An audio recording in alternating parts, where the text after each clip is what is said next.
اذان کے دوران اگر کسی نے کچھ بھی کھایا یا پیا تو اس کا وہ والا روزہ نہیں ہوگا۔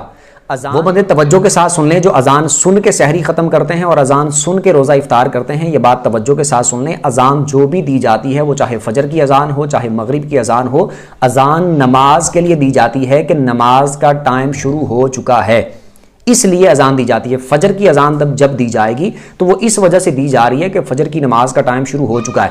سحری اگر آپ اذان پر ختم کریں گے تو ہو سکتا ہے کہ امام جو یا پھر مسجد میں جو مؤذن اذان دینے والا ہے، ہو سکتا ہے وہ اذان دینے میں لیٹ ہو گیا ہو، سحری کا وقت پہلے ہی ختم ہو چکا ہو۔ تو اذان کا تعلق نماز کے ساتھ ہے، نماز کا وقت شروع ہو چکا ہے، اذان اس وجہ سے دی جا رہی ہے، یا نماز مسجد میں پڑھی جانی ہے جماعت کے ساتھ، اذان اس وجہ سے ہو رہی ہے۔ آپ اگر اذان پر ہی اپنے آپ کو منحصر رکھیں گے کہ اذان ہوگی تو میں سحری کو ختم کروں گا، تو بھئی ہو سکتا ہے مسجد میں لائٹ چلی جائے، اسپیکر خراب ہو جائے، یا امام وضو کرتے ہوئے لیٹ ہو جائے، اٹھنے میں آنکھ کھلتے ہوئے اس کو دیر ہو جائے اور وہ پھر اذان لیٹ دے، تو آپ تو پھر بعد میں بھی کھاتے پیتے رہیں گے۔ اس لیے صحیح بات یہ ہے کہ آپ ایک کیلنڈر اپنے پاس رکھیں اور دیکھیں کہ آج سحری کا وقت کتنے بج کر کتنے منٹ پہ ختم ہو رہا ہے، آپ اس حساب سے چلیں۔ اذان ہو چاہے نہ ہو، لیٹ ہو پہلے ہو، جیسے مرضی ہو، اذان پہ آپ نہ چلیں۔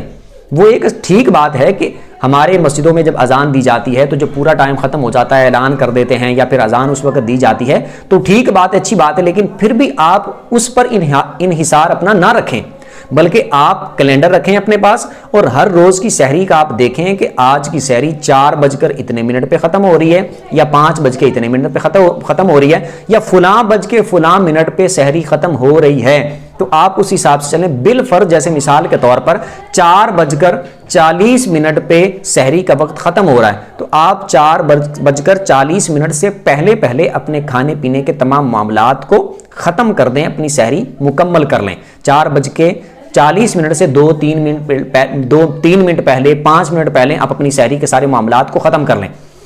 آپ اذان کو نہ دیکھیں، اذان تو ہو سکتا ہے بالفرض لیٹ بھی ہو سکتے ہیں۔ اسی طرح افطاری والا معاملہ کہ آپ افطاری کا تعلق اذان سے نہیں ہے، افطاری کا تعلق وقت پورا ہو جانے سے ہے، سورج کے غروب ہو جانے سے ہے، تو آپ کیلنڈر اپنے پاس رکھیں اور دیکھیں آج کتنے بج کر کتنے منٹ پہ روزہ افطار ہو رہا ہے، افطاری کا ٹائم کیا ہے، اس حساب سے آپ دیکھیں۔ جب اتنے بج کے اتنے منٹ ہو جائیں تو پھر آپ اپنے روزے کو افطار کر لیں۔ مغرب میں بھی اذان کا یہی معاملہ ہو سکتا ہے، کوئی غلطی سے پہلے دے سکتا ہے، کوئی بعد میں دے سکتا ہے، لیٹ ہو سکتا ہے، اس طرح کا معاملہ ہو سکتا ہے۔ تو اذان فجر کی ہو چاہے مغرب کی ہو، اس کا تعلق اذان کا نماز کے ساتھ ہے، یہ نماز کے لیے اذان دی جا رہی ہے، آپ کو بتانے یا دکھانے کے لیے نہیں دی جا رہی کہ سحری کا ختم ہو گیا ہے، افطاری کا ٹائم ہو گیا ہے۔ ان کو غلطی بھی لگ سکتی ہے، وہ انسان ہے، تو آپ اپنے روزوں کی، اپنی سحری کی، اپنی افطاری کی خود حفاظت کریں۔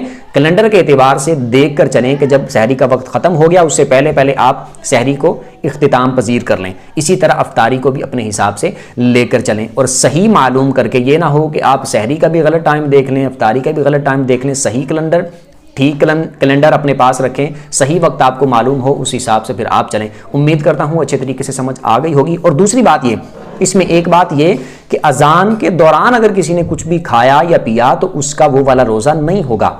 اذان جب دی جا رہی ہے، مؤذن جب اذان دیتا ہے تو اس وقت دیتا ہے جیسے 4:40 پہ سحری کا وقت ختم ہو رہا ہے۔ اب جب 4:40 ہو جائیں گے تو تب مؤذن اذان دینا شروع کرے گا۔ اذان کا وقت اس وقت ہوگا جب سحری کا وقت ختم ہو جائے گا۔ جب سحری ختم ہو گئی، اس کا وقت ختم ہو گیا، تو اب مؤذن اذان دینا شروع کرے گا۔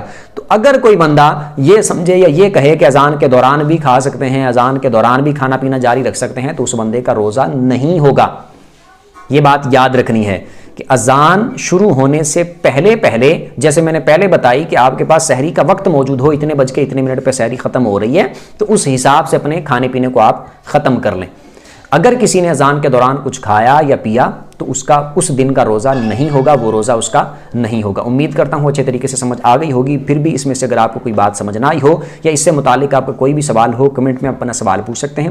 ویڈیو جس کو اچھی لگی ہو ویڈیو کو لائک کر دیں، چینل کو سبسکرائب کر دیں، بیل آئیکن پر پریس کر دیں تاکہ جو بھی دینی مسائل پر ویڈیو اپلوڈ ہو اس کا نوٹیفیکیشن آپ کو مل جایا کرے۔ اگلی ویڈیو تک کے لیے اجازت دیجیے، اللہ حافظ۔